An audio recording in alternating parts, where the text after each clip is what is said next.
So I was pending on making this video. This fly pattern that I'm about to share with you, I've known for years. And it's my go-to fly pattern, either if I'm urinymphing, if I am presented with water that is either very low or very heavy or very hard conditions, or even if the fish are just not interested in any of my flies. This fly has been my savior so many times. And this fly is not necessarily a secret to everybody. It's just an old traditional fly pattern. Now this fly has definitely saved me in many competitions that I've entered, and also saved me when I'm just out there free fishing. So today we're going to be tying Sawyer's Killer Bug. Alright, let's get into it. Welcome back everybody to the channel. If you don't know me, my name is Carson. I've been fly fishing for the past 10 plus years, including competitive fly fishing. Now this fly pattern is definitely an oldie, and I'll list the original video that I watched and learned about this pattern. I'll leave it down in the description below, and you can see the original. And down below you can watch the video on how to tie the original fly. But this is going to be a little bit different. This is my variation, and hopefully I can entice you to tie this fly yourself and fish with it, and I guarantee you will catch a lot of fish with it. Alright, let's get to fly tying. So this fly pattern that I'm going to be tying today is a very old traditional fly, and originally it's from England, and from what I know, it has been not really introduced into the US all that well. And I know for a fact that in England it was very famous for its trout fishing and also including salmon fishing. And this fly is traditionally actually just tied even without fly tying thread, which I will be actually using today, but in the original fly you don't have to.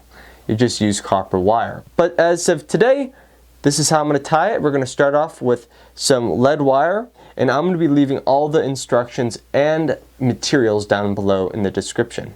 Alright, so let's get started. So we're going to start off with some lead wire, and I'll leave that down in the materials list below what wire I'm using. I'm going to make about 10 wraps with this.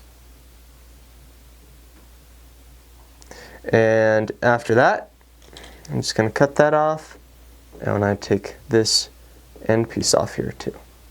Alright, so once our lead is added to the fly or the hook, we are going to start off with our thread. And this is just some Chartreuse green. And you can actually use any other. Another awesome color I like to use is olive. And we're just going to cut this off. And we're just going to tie a little bit more. Alright, so the next part that we're going to do. Now, I'll be having Alright, so at the end of this video, I'm going to so at the end of the video, I'm going to talk about actually the material. This is actually just a piece of yarn that I found at Michael's, and it works really well. I'm going to leave that down in the description below, but also I will be talking about it at the end of this video because that is probably the most important part of this fly. And we are going to soon just be wrapping our thread around this yarn, and it's going to give it a nice body to it. And then after this is completed, we're going to take our yarn and we're going to simply just start wrapping this. And it's going to be a pretty thick body to it. So the thicker, actually, for me, it's actually better. And I've noticed that it works. Also, a lot of people might have their opinions on using mop flies. If you're a fly fisherman that knows the mop fly, you've definitely heard that's definitely considered a junk fly, but this is actually my next go-to if the mop fly is not working well. And I'm going to cut the yarn off.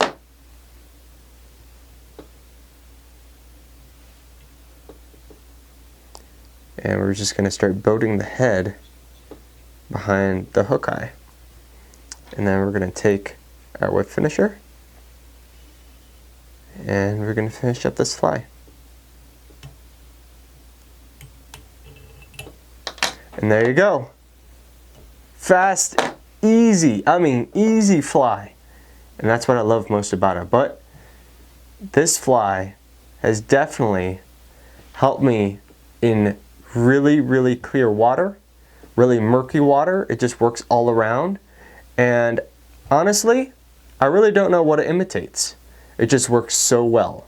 And you can add definitely some hot spot to it. And hot spot is just like a vibrant thread color. So like if you have a pink color or orange color, that works well.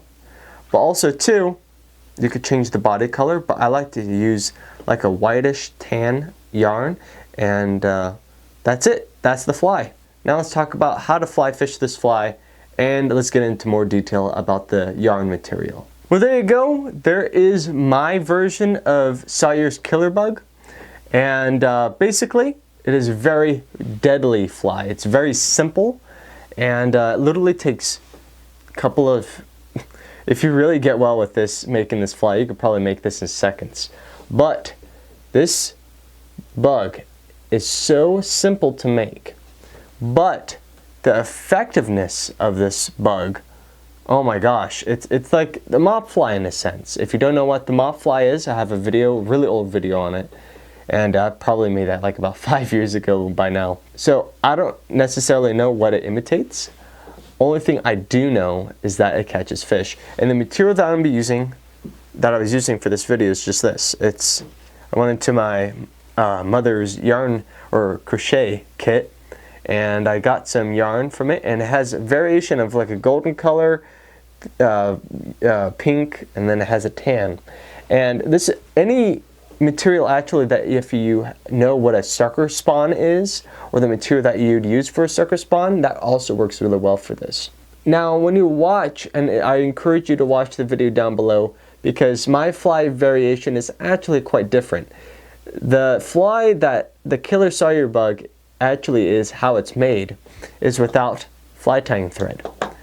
It's actually made with copper wire, and you actually would make wraps around the hook itself, and then you attach the yarn to it, and you would wrap the copper wire around it, and then you would actually tie it off with it. And the cool thing about it is that when this fly, and why I added, if you noticed in the video, I added a lot of thread to the body of the fly, is because when the yarn is dipped in water, it's translucent, and it actually shows the inside of, it kind of looks like a caddis larva, kind of, and it shows the inner part, which is green. And I'm not sure if that entices fish. It's just a simple fly that I've been tying. I have a competition coming up, and this is probably going to be one of the flies that I'm going to be using. And also too, I want to make a point to my subscribers and viewers to the channel, and that have been paying attention to my upstream nymphing videos real quick. Now, I said to my viewers that I was going to make a video for splicing two fly lines together, but I figured out it's actually easier for me to just draw and or make a PDF of the instructions than me making a video of it, which is actually really difficult to even get on camera. So if you want to learn more about either actually, besides splicing fly line, or just even making the fly, I'm going to have all that down in the description below, all in a PDF. If you want to go check that out, please do, and just email me and I'll send you the PDF automatically. Thank you, everybody, for watching. I really hope you enjoyed this video. Again, Sawyer's killer bug, please try it. I guarantee you're going to catch a lot of fish with this, and be free to make variations of it, and just leave it down in the comments below or email me. I would love to know how this fly works for you and what type of different variations along the way that you made this fly. Thank you, everybody, for watching. Till then, I see everybody next time, and as always, stay fishy.